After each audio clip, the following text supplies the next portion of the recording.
Et les mobilisations se poursuivent donc un peu partout en France au lendemain de l'annonce du recours au 49.3 par le gouvernement pour passer en force sur la réforme des retraites.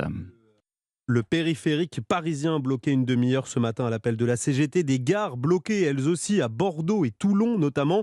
Et puis à Rennes, des milliers de personnes sont descendues dans la rue pour exprimer leur colère au lendemain donc d'une nuit émaillée de violence. Charles Guyard était dans le cortège rennais ce matin. Reportage.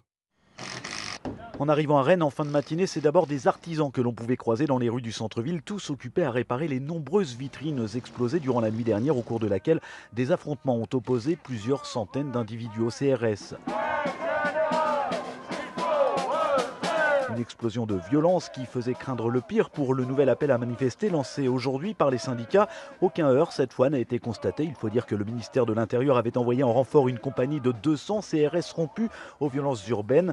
Plus de 3000 personnes sont donc venues crier leur colère sur le recours au 49.3. Dans le cortège, toutes les générations étaient représentées. C'est surtout pour montrer notre désaccord avec le 49.3, entre autres. Gabriel Attal qui dit le 13 mars, je vois pas pourquoi on utiliserait le 49.3. C'est effectivement un petit peu se foutre de la gueule des gens. Et ça va continuer comme ça la semaine prochaine et on espère reconduire ça et bloquer l'économie et montrer qu'on est là. Et jeudi prochain, une nouvelle journée de mobilisation nationale a d'ores et déjà été annoncée, mais d'ici là, les syndicats ont appelé à des rassemblements de proximité durant le week-end. Et le correspondant d'Europe 1 dans l'ouest de la France, Charles Guyard.